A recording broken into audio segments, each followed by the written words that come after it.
My YouTube channel Suraj computer institute. आज का हमारा टॉपिक है NLP यानी कि नेचुरल लैंग्वेज प्रोसेसिंग। आइए देखते क्या होता है। नेचुरल लैंग्वेज प्रोसेसिंग एक आर्टिफिशियल इंटेलिजेंस का उपक्षेत्र है जो कंप्यूटरों को मानव भाषाओं को समझने, विश्लेषण करने और उनका उपयोग करने में सक्षम बनाता है। यह टेक्स्ट और भाषाओं डेटा से महत्वपूर्ण जानकारी निकालने के लिए कंप्यूटर विज्ञान और भाषा विज्ञान के सिद्धांतों का उपयोग करता है। कि नेचुरल लैंग्वेज प्रोसेसिंग का मतलब होता है प्राकृतिक भाषा प्रसंस्करण होता है। यह एक क्षेत्र होता है जो कंप्यूटर साइंस और आर्टिफिशियल इंटेलिजेंस से संबंधित होता है। इसका मुख्य उद्देश्य कंप्यूटर और मानव के बीच संवाद को सरल बनाना होता है। NLP का मुख्य उद्देश्य होता है कंप्यूटर मनुष्यों द्वारा बोली और लिखी गई भाषा जैसे कि हिंदी, अंग्रेजी आदि को समझने, विश्लेषण करने और प्रतिक्रिया दे सके। नेक्स्ट है NLP के मुख्य कार्य। NLP के कुछ मुख्य कार्यों में निम्नलिखित शामिल होते हैं। पहला टेक्स्ट प्रोसेसिंग, किसी भी टेक्स्ट को संरचित और व्यवस्थित करना होता है। दूसरा है वाक्य विन्यास विश्लेषण, वाक्यों के ग्रामर और संरचना को समझना। तीसरा है सार्थक विश्लेषण, शब्दों और वाक्यों के अर्थ को समझना। चौथा है भावना विश्लेषण, किसी वाक्य या टेक्स्ट के भीतर व्यक्त भावनाओं को पहचानना जैसे कि सकारात्मक, नकारात्मक, तटस्थ। पांचवा है नाम पहचानने, named identity recognition NER, text में व्यक्ति, स्थान, संस्था आदि के नाम पहचानना।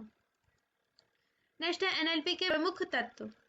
पहला है टोकनाइजेशन, किसी वाक्य को छोटे हिस्सों यानी टोकन्स में विभाजित करना जैसे कि शब्द या वाक्यांश। दूसरा है स्टॉप वर्ड्स रिमूवल, उन शब्दों को हटाना जो अर्थ में योगदान नहीं करते हैं जैसे कि और, लेकिन, तो आदि। तीसरा है स्टेमिंग, शब्द के मूल रूप को पहचानना जैसे कि रनिंग को रन में बदलना। चौथा है लेमेटाइजेशन, कि शब्द को उनके सही रूप में लाना जैसे कि बेटर को गुड में बदलना। नेक्स्ट है NLP के प्रमुख उपयोग। पहला है वॉइस असिस्टेंट जैसे कि सिरी, गूगल असिस्टेंट और एलेक्सा को यूजर के सवालों को समझते हैं और प्रतिक्रिया देते हैं। दूसरा है स्पैम फिल्टरिंग, ईमेल सिस्टम में अनचाहे ईमेल यानी कि स्पैम को पहचानना। तीसरा है चैटबॉट्स वेबसाइट या एप्लीकेशन में ग्राहकों से बातचीत करने के लिए होता है। चौथा है स्मार्ट सर्च इंजन जैसे कि गूगल, जो उपयोगकर्ता के सवालों को समझकर सही परिणाम प्रदान करता है। पांचवा है भावना विश्लेषण, सोशल मीडिया पोस्ट या ग्राहक समीक्षाओं से भावनात्मक स्थिति का विश्लेषण करना। नेक्स्ट है NLP में उपयोग होने वाली तकनीकें। पहला है मशीन लर्निंग, NLP में मशीन लर्निंग का उपयोग डेटा से पैटर्न पहचानने और निर्णय लेने के लिए किया जाता है। दूसरा है डीप लर्निंग, जटिल भाषा मॉडल बनाने के लिए गहरी न्यूरल नेटवर्क्स का उपयोग किया जाता है जैसे कि GPT। तीसरा है न्यूरल नेटवर्क्स, शब्दों और वाक्यों को बेहतर तरीके से समझने के लिए आर्टिफिशियल न्यूरल नेटवर्क का उपयोग किया जाता है। नेक्स्ट है NLP में आने वाली चुनौतियां। पहला है अर्थ और संदर्भ की समझ, एक ही शब्द का अलग अलग संदर्भ में अलग अलग अर्थ हो सकता है जैसे कि बैंक यानी कि नदी किनारा या बैंक।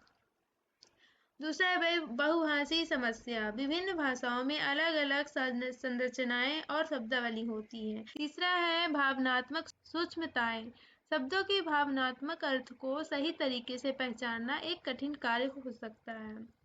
NLP के भविष्य की दिशा।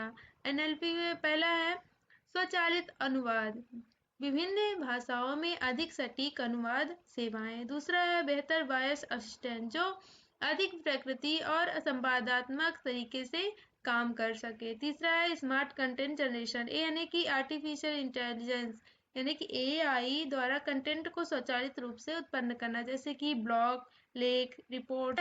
चौथा है भावनात्मक समझ, यानी कि AI आर्टिफिशियल इंटेलिजेंस सिस्टम्स द्वारा भावनाओं का बेहतर विश्लेषण करना और अधिक सटीक निर्णय लेना। इसी के साथ आज का हमारा टॉपिक कंप्लीट होता है। मिलते हैं नेक्स्ट टॉपिक पे। Subscribe to my YouTube channel Suraj computer institute.